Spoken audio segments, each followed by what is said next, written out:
వీరవాసరం మండలం మడుగు పోలవరం గ్రామంలో నెలకొన్న సమస్యలను 4 నెలల్లో పూర్తి చేస్తామని రాష్ట్ర public accounts committee chairman MLA Pulaparthi Ramanjaneyulu అన్నారు.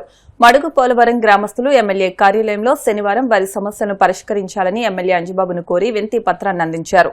మంచినీటి, రోడ్లు, విద్యుత్ వంటి తదితర సమస్యలను ఎమ్మెల్యే దృష్టికి తీసుకుని వచ్చారు. దీనిపై స్పందించిన ఎమ్మెల్యే అంజిబాబు మాట్లాడుతూ సోమవారం నాటికి మడుగు పోలవరం గ్రామానికి విద్యుత్ సౌకర్యాన్ని కల్పిస్తామని, 4 నెలల్లో పూర్తి స్థాయిలో మంచినీటి సదుపాయాన్ని కల్పిస్తామని అన్నారు.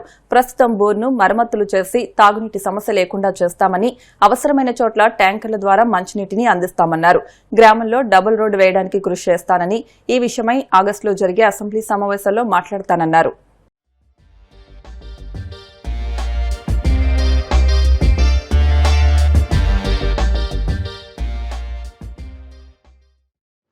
మడుగు పోలవరం పంచాయతీ ఫండ్స్ లేకపోతే మండలంలో డబ్బులు తీసుకుని ఇమీడియట్లీగా నాకు సోమవారం లైట్లు వేసామని చెప్పాలి. మీది బాధ్యత. వీధి లైట్లు అనట్లేదంటే కరెంట్ లేదంటే అక్కడ పోలవరానికి ఏంటి వైట్ తెగిపోతే ఇంకెయ్యరా? ఎప్పుడు ఇవాళ ఇమీడియట్లీగా పోలవరంలో ఎన్ని వీధులు ఉన్నాయో, ఎన్ని లైట్లు ఎలగాలో అవన్నీ వేయించు. ఒకవేళ నీ దగ్గర డబ్బులు లేకపోతే ఎంపీడీ చెప్తాను, ఆవిడ ఇస్తుంది. నాకు సోమవారం నాటికి అన్ని వీధి లైట్లు ఎలగాలి. అన్ని వీధి లైట్లు చేసి నా దగ్గర నుంచి సమాధానం చెప్పు.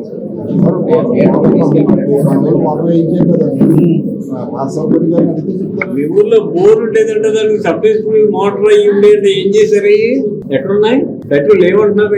మీ ఊర్లంతా వచ్చారు ఇక్కడికి. ఇప్పుడు ట్యాంకులు మరి ఎందుకు యూజ్ చేయట్లేదు? దాన్ని మోటార్ ఎందుకు ఉపయోగించుకోవచ్చు కదా, ఎందుకు ఉపయోగించట్లేదు? ట్యాంకులు పెట్టేసి సోమవారం నుంచి పంప్ చేసుకుని అలా ఉపయోగించుకుంటారు. ఇప్పుడు ఈ ట్యాంక్ చక్కగా పనిచేయట్లేదు కదా. రేపు చూస్తారా పని? మోటార్ ఫిట్టింగ్ చేస్తారా? వచ్చిన వెంటనే ఎందుకు వచ్చారు, ఈ సమస్య ఏంటని చెప్పి వేయగాని క్యాకేజ్ లోపలికి మీ సబ్జెక్ట్ గురించి ఇప్పుడు వరకు మాట్లాడారు. అంచేతే వెంటనే మీ దగ్గర రాలేదు. అసలు నీళ్ళు ఎందుకు ఇవ్వట్లేదు, ట్యాంక్ ఎందుకు ఆగిపోయింది, పైప్ లైన్ ఎందుకు ఆగిపోయింది, దాని హిస్టరీ అంత చెప్పమని చెప్పి ఈయన క్యాకేశ్వర లోపల 2019-24 వైఎస్ఆర్ ప్రభుత్వం, నేను లేను అప్పుడు. ప్రభుత్వం ఏం చేసిందంటే కేంద్ర ప్రభుత్వం సహకారంతో జలజీవ మిషన్ అని పెట్టి ప్రతి గ్రామానికి చివరనున్న ఇంటికి కూడా నీళ్లు ఇవ్వాలని చెప్పి సెంట్రల్ గవర్నమెంట్ ఒక స్కీమ్ పెట్టింది. దాంట్లోనేమో 60% సెంట్రల్ గవర్నమెంట్ డబ్బు ఇస్తుంది, 40% స్టేట్ గవర్నమెంట్ పెట్టుకోవాలి. ఆ పనులు చిన్న చిన్న కాంట్రాక్టులకు ఇవ్వకుండా ఒకే యూనిట్ కింద పెట్టి భీమవరం నియోజకవర్గం వీరవాసరం మండలంలో 24 గ్రామాలు, భీమవరం మండలం 25 గ్రామాలకి ఒకే కాంట్రాక్ట్ ఆ పైప్ లైన్లు చేసి వాటర్ ట్యాంకులు కట్టాలి. అప్పుడు ప్రభుత్వం జగన్ గారు ఏం చేశారంటే ఆ డబ్బులు వాడుకున్నారు, కానీ కేంద్రం ఇచ్చిన డబ్బులు రాష్ట్ర ప్రభుత్వం ఇవ్వాల్సిన 40% డబ్బులు ఇవ్వలేకపోయారు. ఆ కాంట్రాక్టులు పేమెంట్లు ఇవ్వకపోవటం వల్ల ఎక్కడ పనులు అక్కడ ఆఫ్ చేశారు. మా గవర్నమెంట్ కాదు, మాకు సంబంధం లేదు. తర్వాత 24లో మేము వచ్చిన తర్వాత పవన్ కళ్యాణ్ గారు జలజీవన మిషన్ పనులు సరిగ్గా చేయలేదు, ఆ స్కీమ్ అయిపోయిందన్నారు. ఆ స్కీమ్ శాంక్షన్ చేయండి, మళ్ళీ రెన్యూల్ చేయండి, మేము పనులు చేయించుకుంటామని చెప్పి కేంద్రంలోకి వెళ్ళి మోడీ గారితో మాట్లాడి పవన్ కళ్యాణ్ గారు మళ్ళీ పర్మిషన్ తీసుకొచ్చారు. అది మన అదృష్టం. తీసుకురావటం వల్ల మళ్ళీ పనులు మొదలెట్టారు. పనులు మొదలెడితే నేను ఇప్పుడు విచారించిన తర్వాత ఏం తెలిసిందంటే చిన్న కాంట్రాక్టర్ మీ ఊరికి pipe line, over head tank ఒక చిన్న కాంట్రాక్టర్ గారు, ఆయన పేరు సత్యనారాయణ రెడ్డి, ఆయన మొదలెట్టారు. చిన్న కాంట్రాక్టర్ చేసే పనికి బిల్లు ఇవ్వకోకుండా స్టేట్ వెళ్ళి పెద్ద కాంట్రాక్టర్లు అందరూ పట్టుకుపోయారు. ఇన్ని పేమెంట్ రాలేదని చెప్పి పని ఆపేశారు. ఇప్పుడు మన ట్యాంక్ పరిస్థితి అది.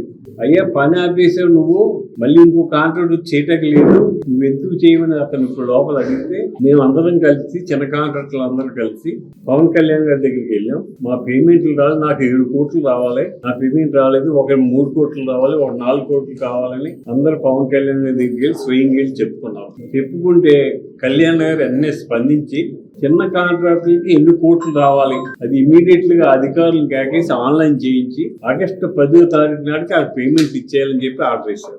రేపు 10వ తారీఖుకి వాళ్ళకి పేమెంట్లు వచ్చేస్తాను. ఆ కాంట్రాక్టర్ ఇప్పుడు మాట్లాడితే 10వ తారీఖు నాటికి నా పేమెంట్ వచ్చేస్తుంది, నాకు 7 కోట్లు రావాలండి.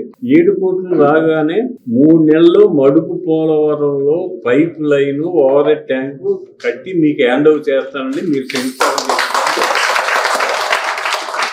దానికోసం ఇదంతా తెలుసుకుంటాం కోసం లోపల నీళ్ళు కూర్చోబెట్టి మాట్లాడేది.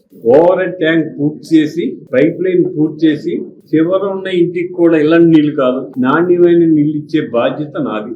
ఒక తల్లి చెప్పింది, బోర్ ఉంది, మోటార్ లేదు, అక్కడ ట్యాంకులు లేవు, అది కూడా ఉంటే మేము పట్టుకెళ్ళి ఆ ఊర్లో కొన్ని చోట్లకి ఇబ్బంది తీరుతుందని ఇప్పుడు చెప్పింది. పాత సర్పంచ్ గారిని అడిగాను ఇప్పుడు నేను.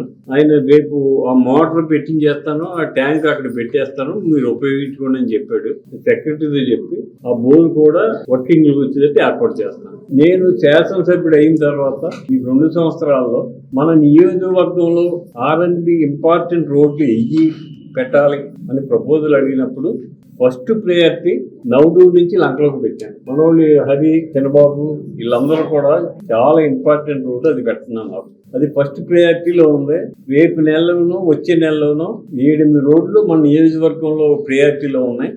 దాంట్లో ఫస్ట్ ప్రయారిటీ పెట్టించి మార్చి నాటికి మీ రోడ్డు వీలైతే డబుల్ రోడ్ చేయించి పరిష్కారం చేస్తాను.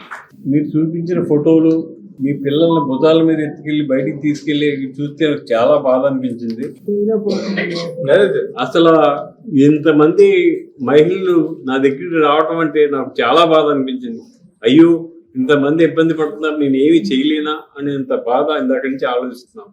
ఎట్టి పరిస్థితుల్లో కూడా మార్చి నాటికి రేపు 17వ తారీఖు నుంచి అసెంబ్లీలో ఉంది. నాకు అసెంబ్లీలో ఈ రోడ్డు ప్రయారిటీ పట్టుకెళ్లి ముఖ్యమంత్రి గారితో, సీఎం చంద్రబాబు గారితో ఎండార్స్ చేయించి అది శాంక్షన్ తీసుకొస్తాను. ఇంకొక సమస్య ఏంటంటే కొంత రోడ్డు ఇప్పుడు చూపించాడు ఫోటోలో. కళ్యాణ్ గారు మొన్నే నియోజకవర్గంలో ఉన్న 15 అడుగులు వెడల్పున్న కొంత రోడ్లన్నీ కూడా లిస్ట్ ఇవ్వండి, NRGS ద్వారా నేను శాంక్షన్ ఇస్తానని చెప్పి ఆయన తెలియజేసిన వెంటనే నియోజకవర్గంలో వీరవాసల మండలం, భీమవరం మండలానికి నేను తెలియజేశాను. అందరూ లిస్టులు ఇచ్చారు. మా ఊర్లో ఇన్ని కిలోమీటర్లు ఇంత వెడల్పు రోడ్డు కావాలి, ఈ పొంత రోడ్డు కావాలని ఇచ్చారు. మీకు కూడా లిస్టులు ఇచ్చారు లేదు నాకు తెలియదు. 2014-19 నేను శాసనసభ్యుడిగా వచ్చినప్పుడు వీరవాసల మండలం 23 గ్రామాలు అన్ని రోడ్లు సిమెంట్ రోడ్లు వేసాను, నేనే వేసాను. దాని తర్వాత ఎవరు మీరు సిమెంట్ రోడ్ వేయలే, నేను వేసిన రోడ్లు వేయండి.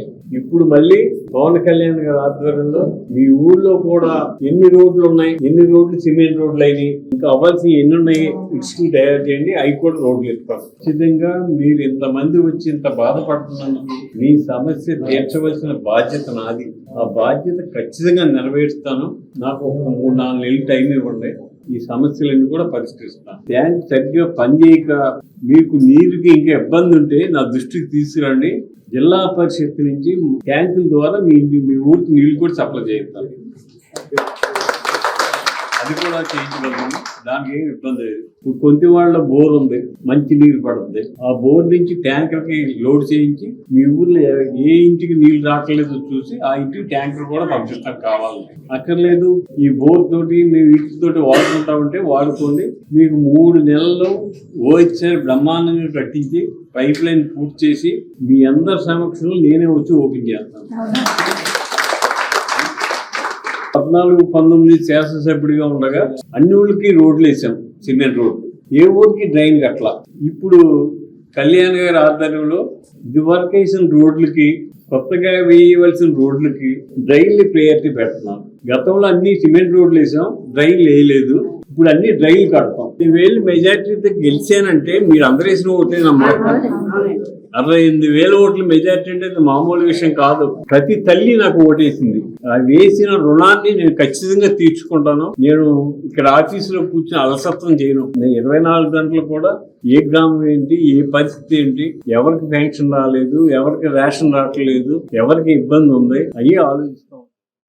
వెళ్తారు వస్తారు అలా అంటారు వింటారు తప్ప ఏమి ఉండదు. ఎవరు వచ్చలేదు ఖచ్చితంగా చేస్తారు. సాయంత్రం ఖచ్చితంగా మార్పు వస్తుంది, లేకపోతే ఏముండదని నేను నిజంగా ఛాలెంజ్ చేసే వచ్చానండి. ప్రతి నాయకులు వస్తారు, వెళ్తారు. అలా ఓట్లకు వచ్చినప్పుడు అడుగుతారు, ఇంకా తర్వాత మనం ఎవరం కనపడం 5 సంవత్సరాల వరకు ఎవరం కనపడం ఓట్లకి మట్టికి తిరుగుతారన్నాను. కాదు, ఖచ్చితంగా చేసి చూపిస్తారన్నాను. నిజంగా మీరు ఖచ్చితంగా చేసి చూపిస్తాను. మేము వచ్చిన మీకు మీరు రావక్కర్లేదండి, మీరు ఎక్కడ మేమే తిరుగుతామండి, మీరు రావక్కర్లేదు. మీకు చాలా రుణపడి ఉంటాం సార్ నిజంగా.